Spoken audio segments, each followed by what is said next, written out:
చేతి వంట. అమ్మ చేతి వంటల్లో ఈరోజు విలేజ్ స్టైల్లో కరకరలాడే మినపవడలు, ఇందులోకి టేస్టీగా ఉండే మటన్ కర్రీని ఎలా తయారు చేసుకోవాలో చూద్దాం. ఫస్ట్ మనం క్రిస్పీగా ఉండే మినపవడల తయారీ చూద్దాము. దీనికోసం ముందు మీకు కావలసినంత మినపగుళ్ళని ఒక 6 గంటల పాటు నానబెట్టుకోవాలి. ఇక్కడ నేను 1/2 కేజీ మినపగుళ్ళని నానబెట్టుకున్నాను. దానికి ఒక 2 ఇంచుల అల్లము, కారానికి తగినట్టు ఒక 10 లేదా 12 పచ్చిమిరపకాయలు, ఇవి కొంచెం కారం తక్కువ ఉంటాయి. దాంతోపాటుగా 3 చిన్న ఉల్లిపాయల్ని తీసుకోండి. 6 గంటల పాటు నానబెట్టుకుని శుభ్రంగా వాష్ చేసుకున్న ఈ మినపగుళ్ళని కొద్దిగా మిక్సీ జార్లో కానీ, గ్రైండర్లో కానీ, రోట్లో కానీ రుబ్బి పెట్టుకోండి. ఇందులో లైట్గా వాటర్ని యాడ్ చేయాలి, మరీ ఎక్కువ వాటర్ని యాడ్ చేయకూడదు.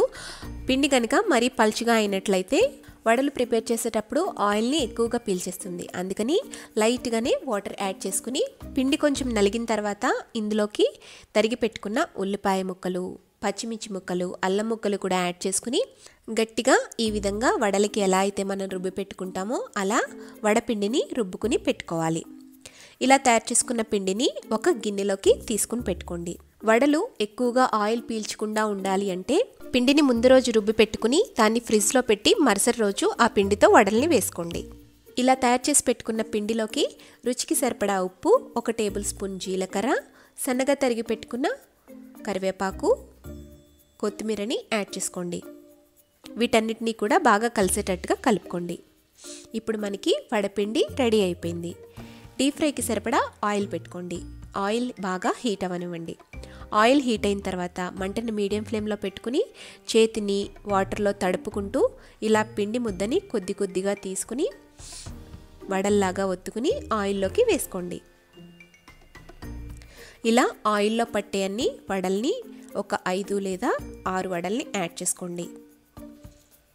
యాడ్ చేసుకుని ఒకవైపు వేగిన తర్వాత రెండో వైపుకి టర్న్ చేసుకోండి. ఇలా 2 వైపులా కూడా ఈవెన్గా వేయించుకోవాలి. మంటని మీడియం ఫ్లేమ్లోనే పెట్టుకుని 2 వైపులా గోల్డెన్ బ్రౌన్ కలర్ వచ్చేంత వరకు ఫ్రై చేసుకోండి. ఇలా తయారు చేసుకున్న వడల్ని ఒక గిన్నెలోకి ట్రాన్స్ఫర్ చేసుకోండి. అంతేనండి, క్రిస్పీగా ఉండే మన మినప వడలు రెడీ అయిపోయాయి. ఇందులోకి ఉల్లిపాయ వేసి మిక్సీ చేయడం వల్ల ఈ వడలు చాలా క్రిస్పీగా ఉంటాయి, చాలా టేస్టీగా ఉంటాయి. మీరు కూడా తప్పకుండా ఈ వడల్ని ఇంట్లో ప్రిపేర్ చేసుకోండి. ఇప్పుడు ఇందులోకి మంచి కాంబినేషన్లో మటన్ కర్రీని ఎలా తయారు చేసుకోవాలో చూద్దాం, అది కూడా విలేజ్ స్టైల్లో. ఇక్కడ 1 కేజీ మటన్ని తీసుకున్నాము. ఇది మేకపోతు మాంసం, విలేజ్లో ఫ్రెష్గా కట్ చేసి ఇంటికి పంపిస్తారు కదా. ఈ మటన్ని శుభ్రంగా వాష్ చేసేసుకుని ఇందులోకి ఒక 1/2 టీ స్పూన్ పసుపు, రుచికి సరిపడా ఉప్పు, అలాగే 1 టేబుల్ స్పూన్ కారాన్ని యాడ్ చేసుకోండి. మటన్లోకి కొంచెం కారం ఎక్కువైతే టేస్ట్ బాగుంటుంది. ఈ కారము, ఉప్పు, పసుపు కూడా మటన్కి పట్టేటట్టుగా బాగా కలుపుకుని ఒక 15 నిమిషాల పాటు మ్యారినేట్ చేసుకోండి. ఇప్పుడు స్టవ్ మీద ఒక గిన్నె పెట్టుకుని అందులో 4 టేబుల్ స్పూన్ల ఆయిల్ యాడ్ చేసుకోండి. ఆయిల్ హీట్ అయిన తర్వాత మన మటన్ ముక్కల్ని ఈ ఆయిల్లో యాడ్ చేసుకోవాలి. ముక్కలన్నిటినీ కూడా యాడ్ చేసేసి ఒకసారి కుదుపుకుని మూత పెట్టి ఒక 10 నిమిషాల పాటు ఉంచండి. ఈలోపు మసాలాని ప్రిపేర్ చేసుకుందాం. ఈ మసాలా కోసం ఒక వెల్లుల్లిగడ్డ, 1 టీ స్పూన్ ధనియాలు, కొద్దిగా చెక్క, ఒక 4 ఇంచుల దాల్చిన చెక్క, 1 టేబుల్ స్పూన్ గసగసాలు, అలాగే ఒక 1/2 ఎండు కొబ్బరి చిప్ప, ఒక 2 ఇంచుల అల్లం. ఇవి మాత్రమే మనం మసాలాకి యూస్ చేస్తాము. చాలా టేస్టీగా ఉంటుంది. వీటన్నిటినీ కూడా మిక్సీ జార్లో ఒక్కొక్కటిగా యాడ్ చేసి కొంచెం వాటర్ని యాడ్ చేసుకుంటూ పేస్ట్ లాగా సిద్ధం చేసుకోవాలి.